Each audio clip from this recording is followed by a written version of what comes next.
വരുന്ന LDC പരീക്ഷയ്ക്ക് ഭരണഘടനയും എക്കണോമിക്സും എങ്ങനെ കംപ്ലീറ്റ് ചെയ്യുക എന്നുള്ളത് ടൈം ടേബിൾ തയ്യാറാക്കി നമ്മളൊരു വീഡിയോ ചെയ്തിരുന്നു. ഇനിയുള്ളത് ഹിസ്റ്ററിയാണ്, ചരിത്രം. ചരിത്രത്തിൽ നമ്മൾ SCERTന്ന് ഏതൊക്കെ ചാപ്റ്റർ വായിച്ച് പഠിക്കണം, അതിനു മുമ്പായിട്ട് ഇതെങ്ങനെ പെട്ടെന്ന് കംപ്ലീറ്റ് ചെയ്ത് പോകാം എന്നതിനെപ്പറ്റി ഏകദേശം ഒരു ഐഡിയ തരാം.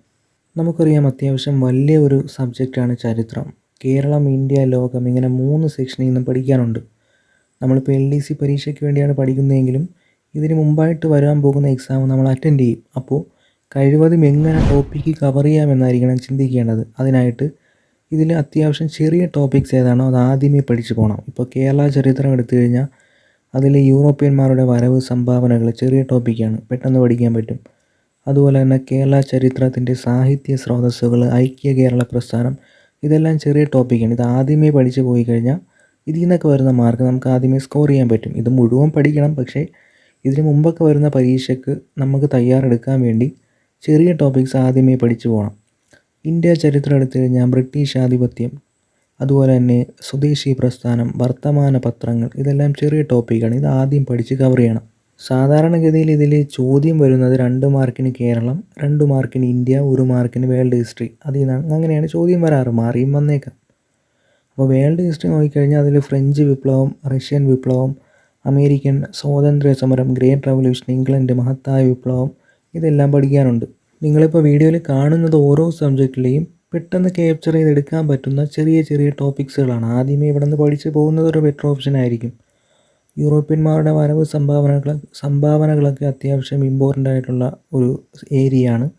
അതുപോലെ തന്നെ ബ്രിട്ടീഷ് ആധിപത്യം, ഗാന്ധിജിയും സ്വാതന്ത്ര്യ സമരവും, അങ്ങനെ ഒരു ടോപ്പിക്കുണ്ട് ഇന്ത്യ ചരിത്രത്തിൽ. അത് നമുക്ക് 7ാം ക്ലാസ്സിൽ SCERT ടെക്സ്റ്റ് ബുക്കിൽ പഠിക്കാനുള്ള ഒരു ചാപ്റ്റർ. നമുക്കിനി SCERT ടെക്സ്റ്റ് ബുക്കിലോട്ടൊന്ന് എത്തി നോക്കാം. PDF ആയിട്ട് എങ്ങനെ ഡൗൺലോഡ് ചെയ്യാൻ നിങ്ങൾക്കറിയാലോ.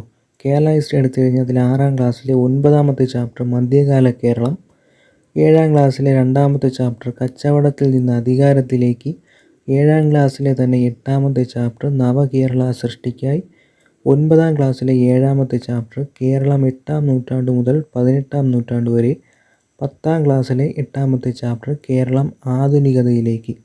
ഈ ചാപ്റ്ററൊക്കെ ഒന്ന് വായിച്ചു നോക്കണം കേരള ഹിസ്റ്ററി പഠിക്കുമ്പോൾ.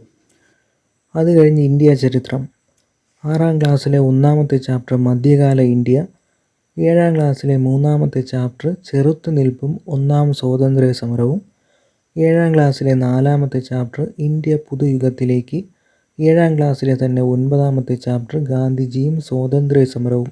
ഇങ്ങനൊരു ടോപ്പിക്ക് സിലബസിലുണ്ട്. 10ാം ക്ലാസ്സിലെ 5ാമത്തെ ചാപ്റ്റർ സംസ്കാരവും ദേശീയതയും, 10ാം ക്ലാസ്സിലെ തന്നെ 6ാമത്തെ ചാപ്റ്റർ സമരവും സ്വാതന്ത്ര്യവും, 7ാമത്തെ ചാപ്റ്റർ സ്വാതന്ത്ര്യാനന്തര ഇന്ത്യ.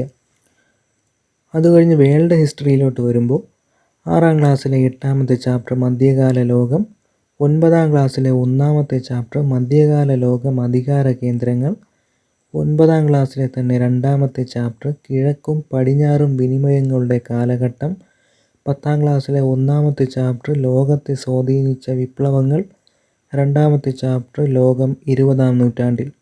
ഈ ചാപ്റ്ററുകളെല്ലാം വേൾഡ് ഹിസ്റ്ററി പഠിക്കുമ്പോൾ ഒന്ന് വായിച്ചു പോകണം. നിങ്ങളിപ്പോൾ ഒരു റാങ്ക് ഫയൽ ഡിപ്പെൻഡ് ചെയ്താണ് പഠിക്കുന്നതെന്നുണ്ടെങ്കിൽ അതിൽ മിസ്സായി പോയ പോയിൻറ്റ്സ് എല്ലാം ഈ ടെക്സ്റ്റ് ബുക്കിൽ നിന്ന് ക്യാപ്ചർ ചെയ്തെടുക്കാൻ പറ്റിയേക്കാം. അതുകൊണ്ട് ഓരോ സബ്ജക്റ്റ് വായിക്കുമ്പോഴും ഈ SCERT ചാപ്റ്റേഴ്സ് കൂടെ വായിച്ചു പോകണം.